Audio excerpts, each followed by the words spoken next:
when I was asked to make reflections on 4 such very interesting topics, I thought I better take lots of notes, so I did.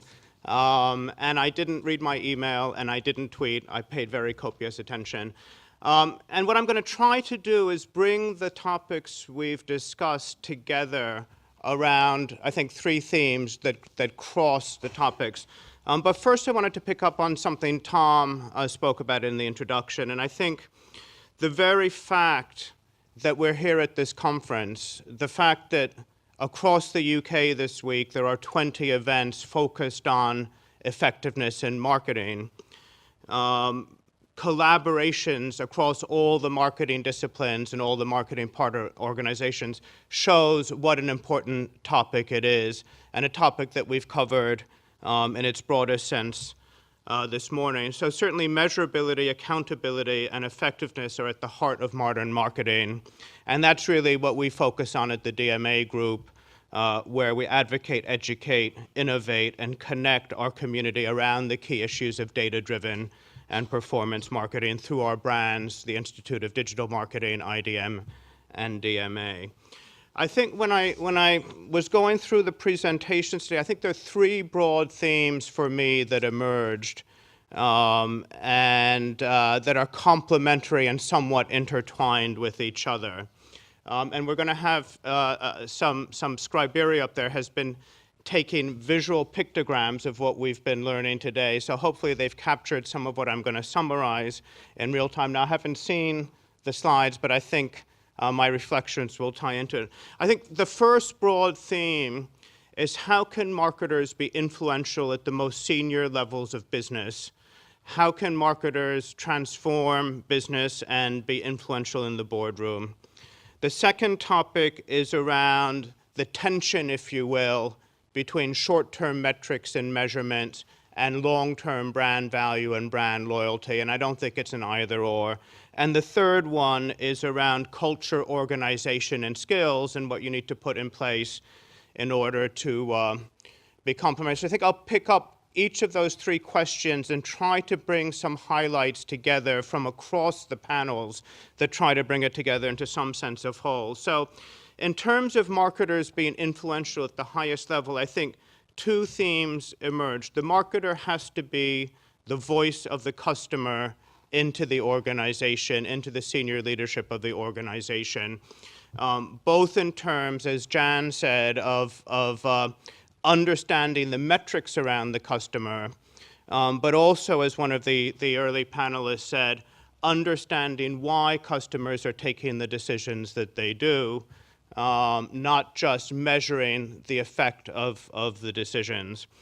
And we spoke quite a bit of the important factor that drives business decisions and how you compete for investment around the other functions in the organization.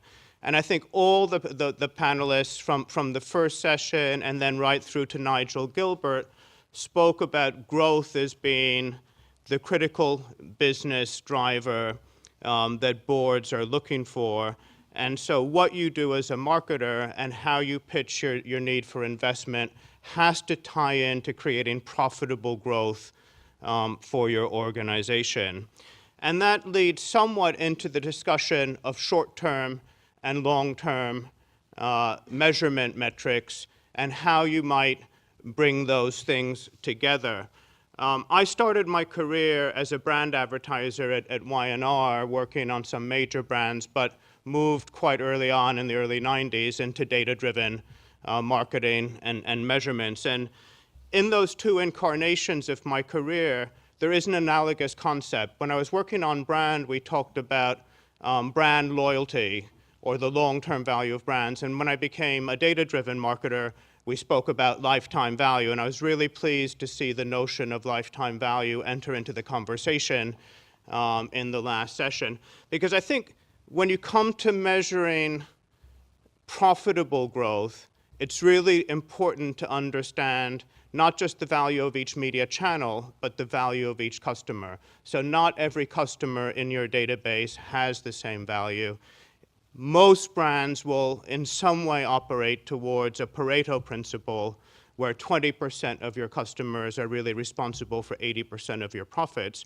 So if you want to bridge the gap between short-term metrics and long-term metrics, the best way is to understand who are your most profitable customers, what are they worth to your franchise over time, what do they look like, and how can you afford to get more of them, and then also understand your other customer segments and what they're worth, and then you can set an allowable of what it's worth spending. So obviously a customer that's worth much more over the lifetime of their relationship with you is worth investing more in finding when you're making your media choices. And I think the notion of brand loyalty and brand building, which we discussed in various of the panels, is really critical to the notion of long-term value. And I think Nigel expressed it quite well when he talked about the difference between the boom loop and the doom loop.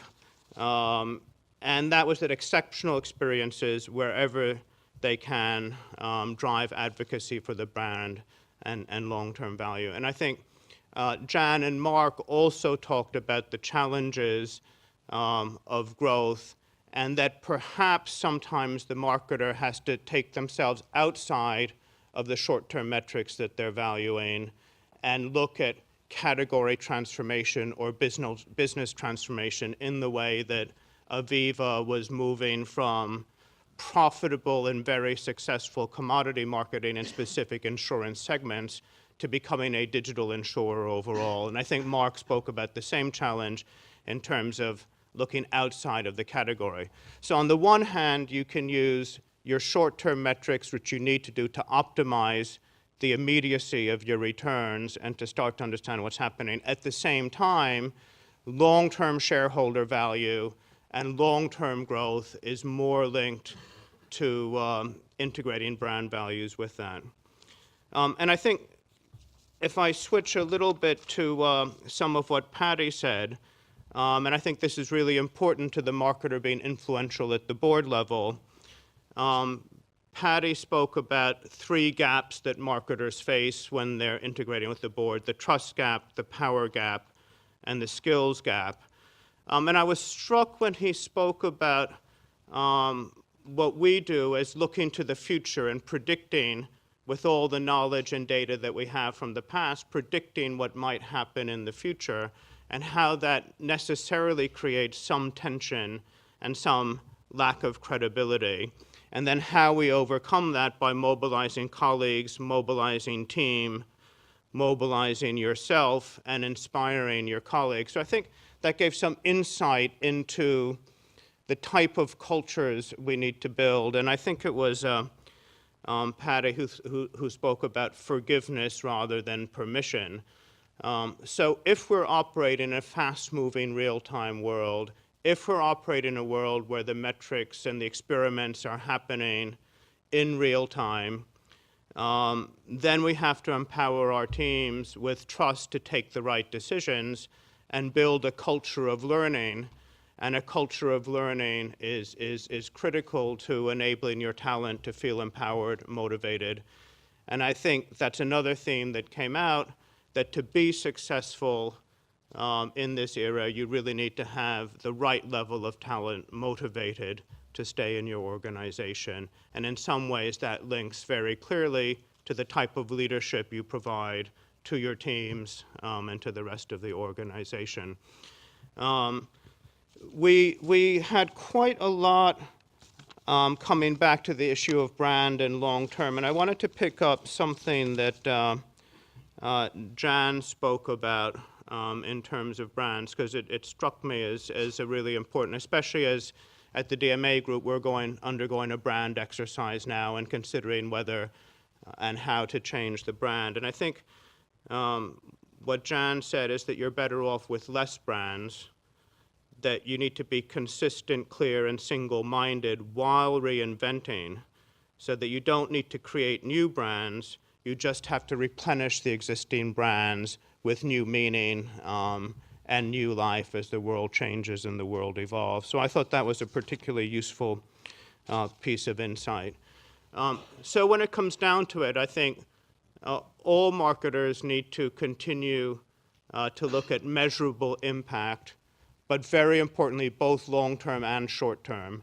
And it's almost a false argument as to whether brand is more important than short-term channel optimization. What's important is optimizing the profitability of your customers and looking at transformational change in addition to optimizing your short-term metrics.